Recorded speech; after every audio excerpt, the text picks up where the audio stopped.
Okay, so I wanted to make sure that I showed you how to finish your bracelet.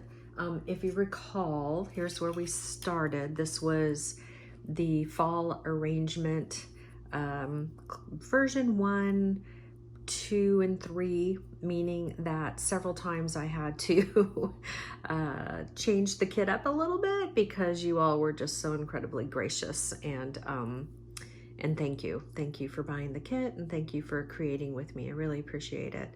And so some of the, let's see, like the last 5 kits were more reflective of this color palette, which is still incredibly gorgeous. We were saying that this one looks like a stained glass kind of folly, but yeah, and I wanted to use a little bit more of the gold, which I did. And so I wanted to make sure that you understood how to take it off of the Jewel Loom. And so just really quick, a recap on part 1. I started off by alternating some 6mm fire polish. And when I went off air after part 1, I realized I only had 5 left from my kit. And I thought, oh, okay, well, let's do something different. Let's like do this flat surface here, and then we'll still end it off with a row of fire polish so that when it's on your wrist, it's gonna look different. It'll have like this different movement to it, different flow, and I actually really like it. So anywho, that was just my jam. If that's not speaking to you, you are always free to let the beads land where they may. So I am going to cut this off of the Jewel Loom, and what I like to do is I like to put the project in my hand. I like to cup it, especially when we're working with these check glass beads. And then I'm going to very carefully, and I apologize, there goes my fan. Hopefully that's not messing up the volume too bad. It's a hot day here, so I turned it off, but it came back on. All right, so let's get that out of the way. And so now what we're gonna do is, I just like to take, so there's 6 warps, right? Let me just put my hand underneath there to make sure you can see. So there's 6 warps. I'm gonna spread those into 2 groups and get them aligned as best as I can. And then I just like to make like a little knot here. And I did mention in part 1 that the 0.5 hemp cord is a little bit more squirrely than the 1 because it's obviously thinner. But it does make working with the 2 holes a little bit easier. Once you get your rhythm down and you get some practice, I would definitely encourage you to warp with the 1mm hemp because it is delicious. And of course that's the hemp teak, my favorite. So again, I'm just gonna take and do it over here. And then you can see how I'm just very carefully walking that knot down. And then at some point, I'm gonna hold the warps and then I individually take them and just pull it snug, okay? Because you don't wanna distort anything or you don't wanna shift the warps. All right, so I'm gonna go to the other side. And I'm gonna take these 3.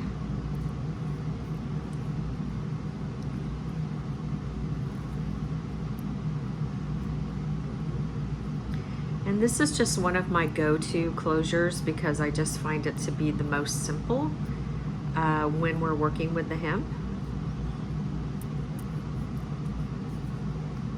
And then we'll take the 3 over here.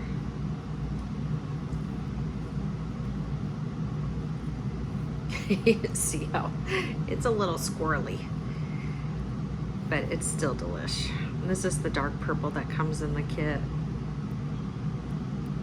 Okay, so I just want to walk that down a little and then pull. There we go. Okay. All right, so with this end, I have longer pieces, and I'm probably going to go ahead and use this end for my button because I not only want to get it through the hole, I want to go back down in order to have like a more clean finished look. so I could use all the length possible. And then we'll take this end, try to get these a little bit more even, because now I got to get them by this group.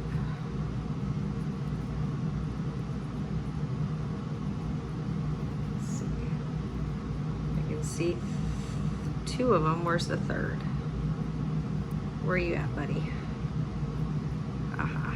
Always got to be a little stinker. Well, oh, it was all bunching up in there, so let me just kind of, but yeah, just be patient with this step, because you can see it's a little more detailed. Okay, cool. So now all 3 of them are out. And then I've got to get them down into the other side. And then I'll just make all of this nice and even once I get everybody in here.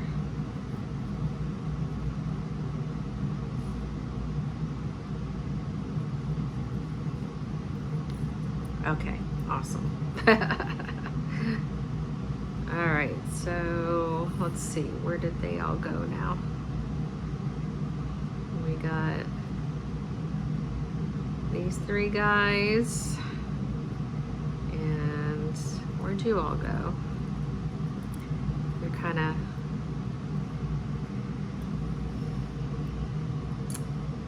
oh my goodness, where'd you go? Okay, there's the second one. It's always when you're on trying to video, there we go, there we go. Okay, so now I'm just gonna pull them so that it's all nice and tight, hopefully. Yeah. So see, it just looks so much nicer when you go back through the button. By all means, you could just leave them on the top and then tie them, but I like how this looks. So I can see that some of them just need to be individually pulled. It looks like maybe this side a little bit more than the other. Aha, yeah, there we go. Okay, nice. Okay, and then what you can do is you can grab these 6 warps and do, if you have the length, I think if you're making a longer bracelet, you're going to find that, you know, your warps are not going to be as long. So you know, that's when you might want to advance to, like, say, the large wisdom warrior, just because it's always nice to have those longer warps. But okay, so I'm just making a knot. Okay, cool. And I'm ultimately going to bring in some artistic wire like I did on this one and wrap those together. But for now, I'm just going to go ahead and leave that. So over on the opposite end, I need to make my loop for that button to go in. And so just kind of eyeballing it, and unless you know for sure that your loop is the right size, don't make your knots too tight, because then you're going to have to undo them if it's not the right. And there goes the the system there.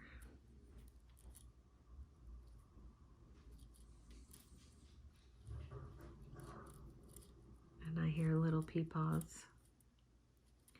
Okay, so let's see how that's gonna work. Oh yeah, that's gonna be fine. So now what I'm gonna do is I'm gonna go ahead and cut a piece of artistic wire. This is the non-tarnished brass, and I'm just gonna grab like a 6-inch long piece. And I'm gonna cut it from the spool. This is, what is this? This is 24 gauge. So you could use like 24 or 26. Okay, and then I'm gonna pinch these together. And then I'm just gonna take the, the wire, and I'm just gonna start to wrap. Okay, and then I'm just massaging it as I wrap it around to keep the kinks out of it.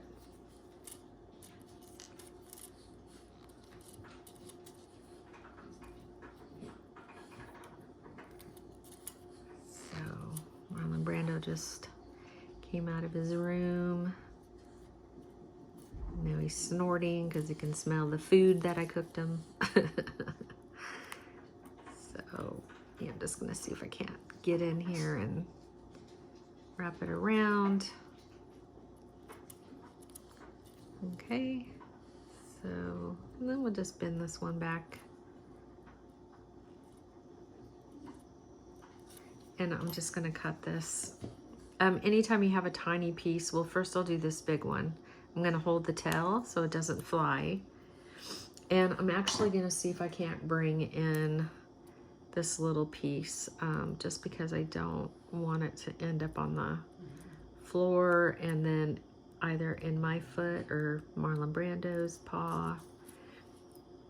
And I'll just kind of squeeze it together. So I can still feel that there's a little something there. And so I'm gonna put my hand over the cut. And yeah, so I'm probably gonna do that more over the trash can because again, this is really small. I don't want it to end up somewhere it shouldn't. And then what I'll do is I'll just trim these guys up so that they're a little more nice and clean.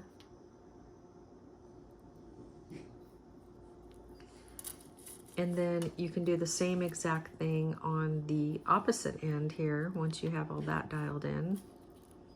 And I just, again, I'm gonna take, let's see, did I have a piece? I had a small piece. Let me see if that I can manipulate this little piece here. And nylon jaw pliers are always nice to have, but the warmth from your hand also will help to relax the wire.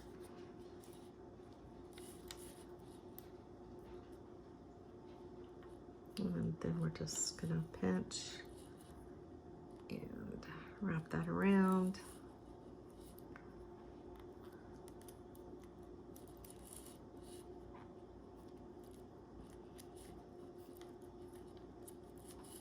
And just do your best.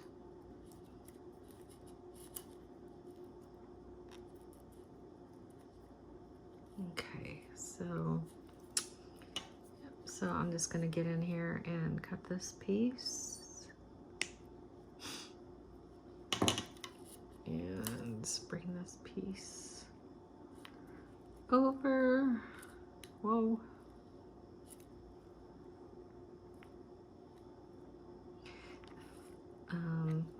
Maybe some rounds would be better for manipulating.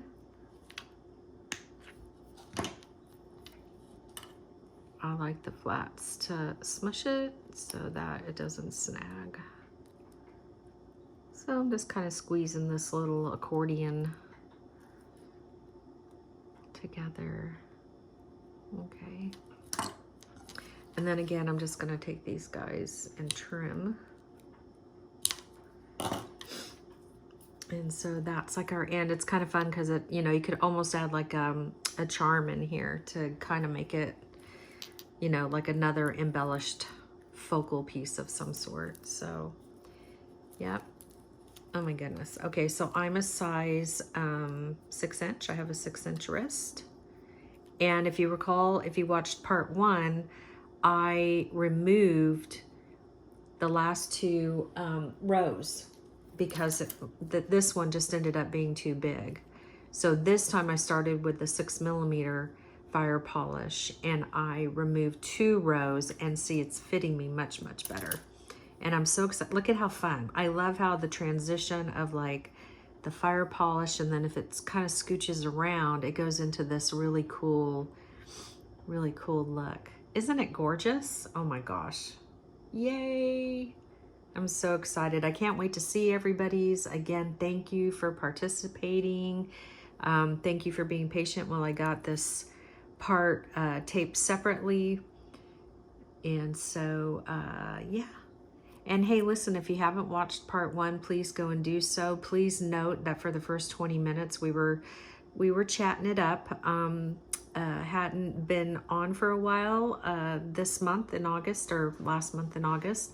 And so I just kind of got a little chatty. Apologies, but had to say hello to my peeps. And you can fast forward 20 minutes if you don't want to hear me and learn how to make this. I am super stoked. I'm totally wearing this out tonight. All right, thank you for spending time with me. Thank you if you purchased the kits. As of this recording, I think there might be 3 left. And so you could go to jewelloom.com and check them out. Yay, happiness. All right, thank you. Let me know if you have any questions, text or email. Bye-bye.